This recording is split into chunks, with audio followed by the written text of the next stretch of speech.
Hey guys, it's Sunday afternoon and it's really hot outside. I've just been out doing some Christmas shopping with my sister and nephew, which was so awesome to spend family time.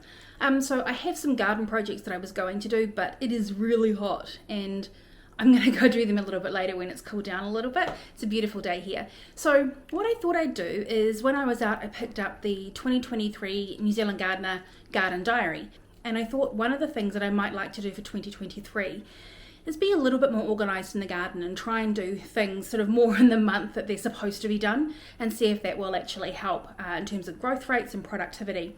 So yeah, I figured this garden diary might help me do that, and I thought every month I might just sit down and go through with you guys, those who might like to watch, what the garden diary says we should be doing for here in New Zealand, Auckland, kind of zone 10A, for those kind of who are interested in zones, and then get out there and do it. So I thought I might just take you guys on a bit of a flip through the garden diary, see what it's all about, what advice it's giving us, and maybe look at what January might have in store for us before we get there. I'll show you what that magazine looks like now. Alright, so this is the 2023 New Zealand Gardener Garden Diary. So the tagline is how to grow your own fresh fruit and vegetables all year round.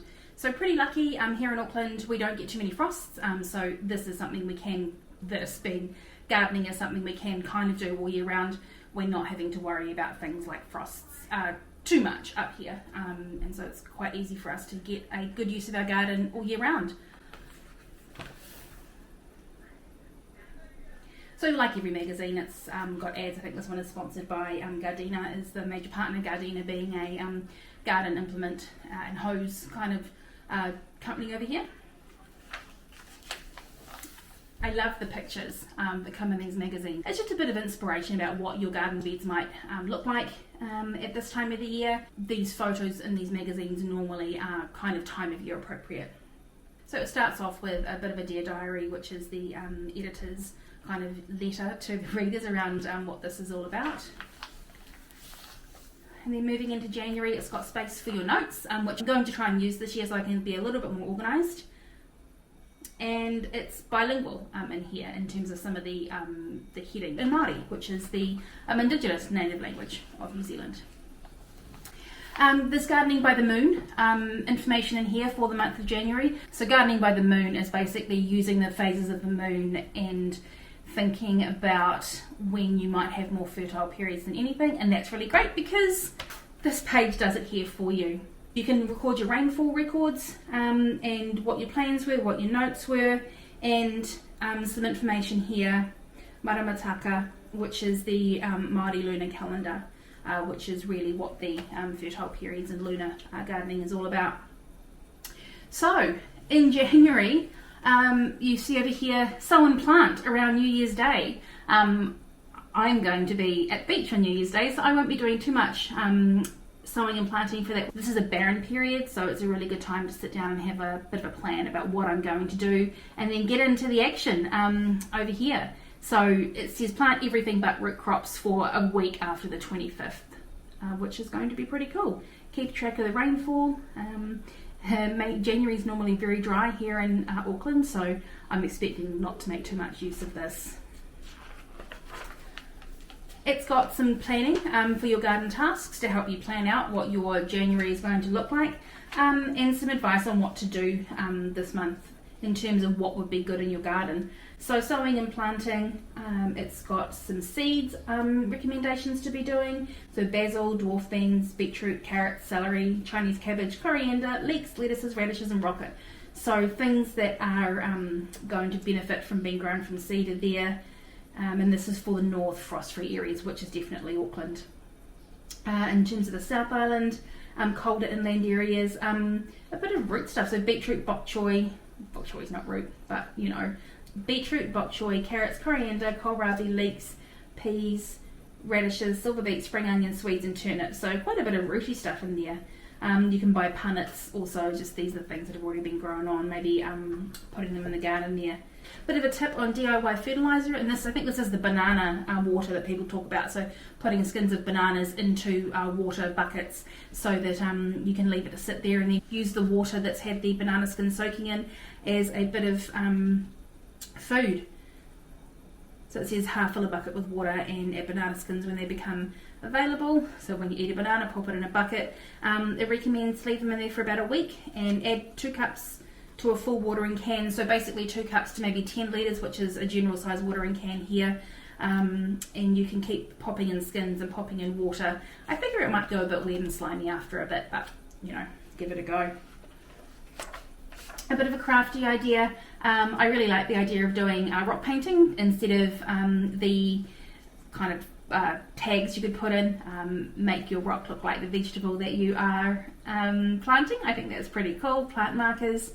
And it's talking about also going and looking at planting, starting to grow your winter veggies from seed. So trying to get them growing when it's a bit warmer, get them in the garden. And I think the idea behind that is basically getting it into the garden once a little bit warm, getting a really great root system established so that when it does get a bit colder, the most of the establishment of that plant has happened. Again, this is the next page for your January plant tasks. We spoke about the lunar calendar, gardening by the moon, and the colours that represented the different periods, and it follows through into the planning part of this. Harvest recipes for things you might be harvesting quite heavily through January, which is tomatoes. Hopefully you've seen all the tomatoes if you've watched the other videos that we've planted. I'm really hoping that we'll get some to maybe make some passata, I don't know, or something, just to, you know, have a really great harvest. And then this is kind of what you did through January. Then we move into February, so you can see we've got peas here. So this is the lunar calendar. Again, cool what to do, talking about maybe so your melons and that could be coming ripe, or need some support after a really long, hot January, we hope. Really, I think February is focusing on keeping your garden fed, keeping it nourished, keeping it watered, because we do start to get quite dry through February, very little rain, and obviously with drought stress or dry stress comes things like thrips and more aphid action in your garden, because pests pick on plants that aren't quite at their optimal and they go for it. More tasks through. I really love Swiss chard. This is one of Tom's favourites. Looking at pulling off these strawberry runners and popping them in some soil so they can start to grow. And an idea for a craft. So native bird whirligigs. I think Finny would love to do this. So maybe this could be something that we could do together in February. I think he'd make a tui. It's one of his favourite birds. Coming into March. So starting to cool down a little bit in New Zealand. And we've got, again, the calendar, the notes, and talking about cleaning out your garden, so out with the old so you can make new room for the new, but also start to take anything that might have succumbed to diseases or pests out of your garden. Looking at a DIY potting bench, idea for a craft. Citrus here to start getting them ready to move into autumn, slowing down. Isn't this cool? Vertical gardening. This actually really quite interests me. So growing up instead of growing out. If you've got limited space, doesn't it look pretty? Mix of flowers and I think probably some vegetables. You can see some lettuces in there growing up here. That's awesome. Tom's favourite for April, we've got some herbs in here, some silver beet and some Asian greens, probably bok choy or tatsoi in there. I'm looking forward to putting more of those in our winter garden this year. So April, so I've read a tip here, I save seed each year from my Thai basil for sowing the following year. Be careful of cross-pollination. Looking at sowing peas for spring. So plant peas before it gets too cold. Forage for wild mushrooms, that's something Tom likes to do, Tom's check. And so we go out into the pine forests around Auckland and look at mushrooms, and he picks them and makes them. I'm not really a fan of the forage mushrooms, they're quite strong for my taste, but you know, each to their own, and I love to spend time with Tom doing that.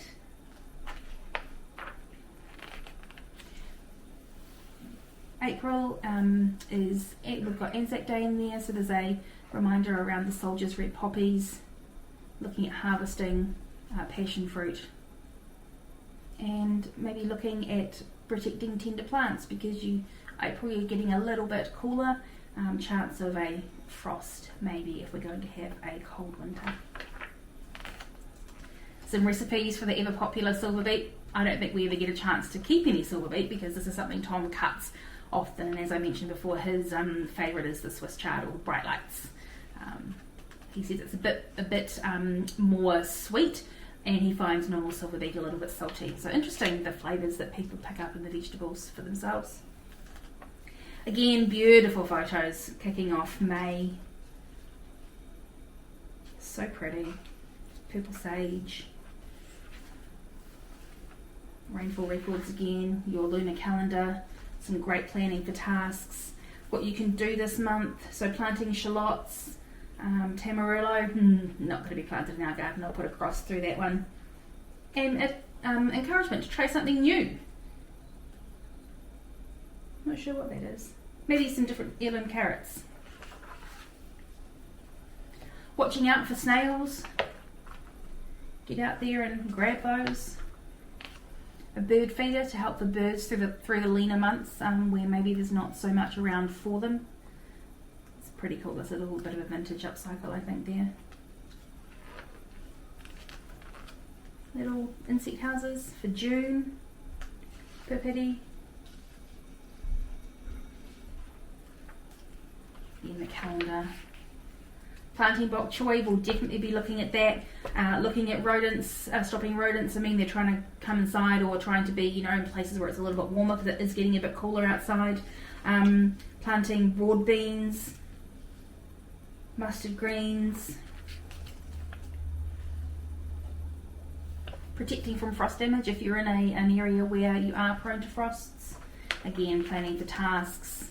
Talking about pruning, so winter pruning. Whether you do, whether you don't, whether you do it in the middle of winter or whether you do it in spring. I guess find out what works for you. July. This is a bit of a contradiction for me in terms of a photo, because it feels as like July is quite a barren period. There's not much growing, there's not many flowers and things like that. But this is awesome. It's so pretty. Use of some winter fruit pears in there. Again, the calendar. Preparing asparagus beds. You can grow some chives, chuck a whole lot of seeds in a pot, cut them back and they'll keep coming. Rocket. And planting garlic. Garlic is sort of shorter stay to longer stay. Auckland, along with another more northern areas in New Zealand, are really prone to rust. So planting a little bit earlier so you can actually harvest earlier in the summer is a really great idea here in NZ.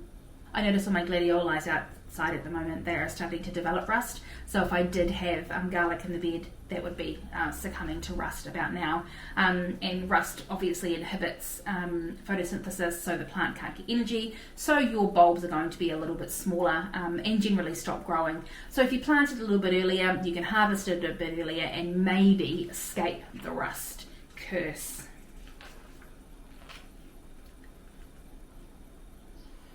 Talking about the dull middle of winter, a bit of an idea for a painted plant stand to maybe bring some of those flowering annuals if you can find some at the garden centre and add them to some colour around your house. Brighten up the dullness of the middle of winter. Some harvest recipes for what might be growing.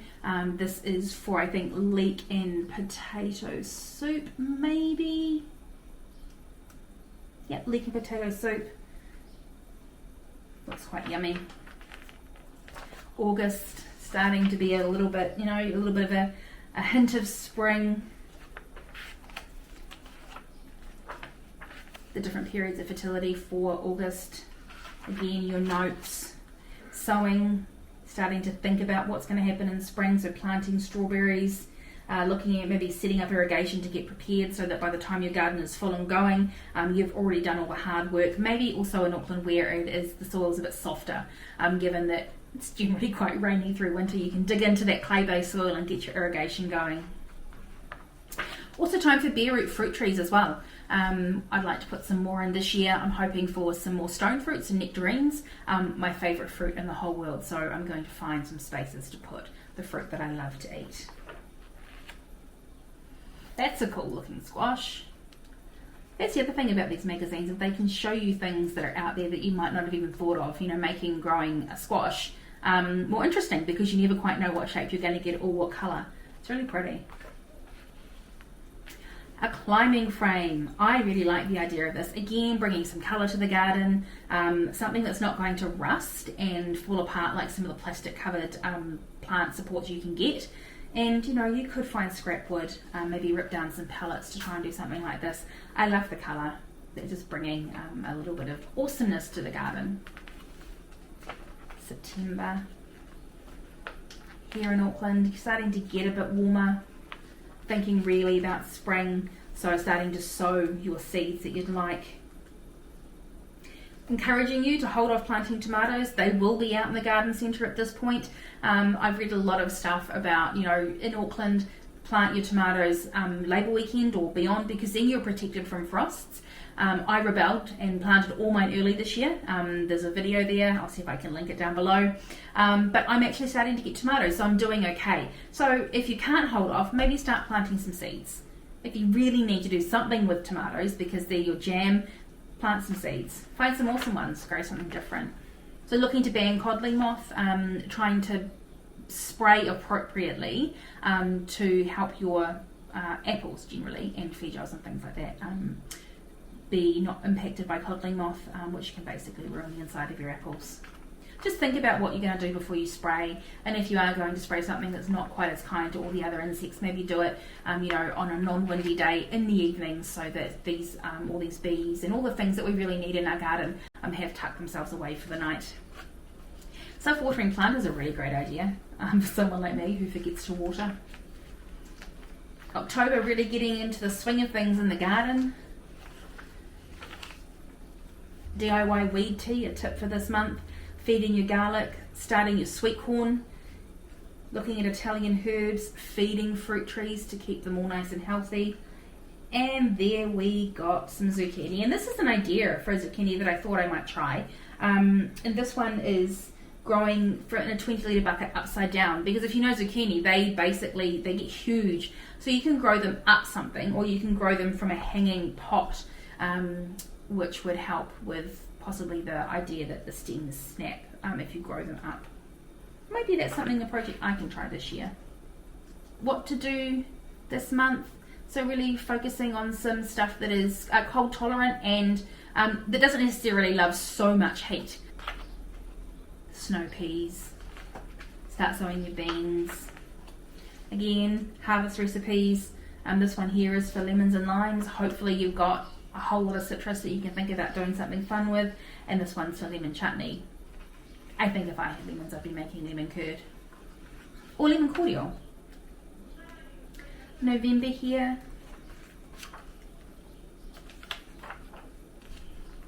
Keeping tidy. Here's this conversation we had about rust. I'm dealing with fungal diseases.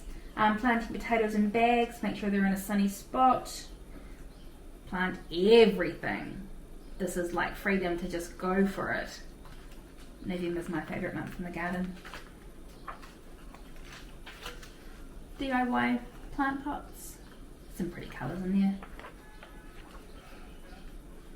How to grow bananas, subtropical fruit. So we can kind of do this here in Auckland. Probably a little bit more successful in the winterless north. How to grow fruit trees in pots. I grow my lemons in pots around the side of the house. We're getting really great fruit seed on the lemons this year. Limes still falling off. I don't know how to grow limes. Maybe this will help. Something, my favorite. I love strawberries, and I love strawberries just off the vine. When they're warmed by the sun, they're extra sweet. I love them. I could never have enough strawberries. December, planning. What to grow, what to sow. More reader tips. This one here is about marigolds and whitefly. Whitefly, they're living in my kale, they're living in the brassicas, so we have put some marigolds in there to see whether that's going to make a difference. I feel like because they're established, it might not so much, but maybe if you planted the marigolds along at the time you plant your brassicas, then maybe that might help a little bit more than when they've taken hold. Talking about what to do, definitely mulching to conserve the water that you are giving your garden as we move into the really hot part. Planting sunflowers, that's a great thing to do with Finn. I really enjoy doing that. And sun lounger, colourful sun lounger, so that you can lie in your garden with a nice cold drink under an umbrella and look at the garden that you've spent your time over the year making beautiful and productive. Here's the yearly fruit tracker. Jot down when your plants fruit. Okay, so basically if you've got a specific type of tree or what have you, keep track of when they fruited and when they maybe set their blossoms, then you can get an idea of what your garden is doing.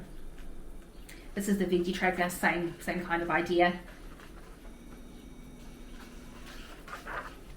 And your notes. You can look back on your year and look at what worked well, what didn't work well, so that you can start to really refine what works in your garden. You know, every garden is different, your soil is different, what you put in is different, so the outcomes that you get might be different to your neighbours, might be different to, you know, other people that you are speaking to. So this is a really great idea, I think, for me, to try and write down what I tried, what worked, what was worth my time as well.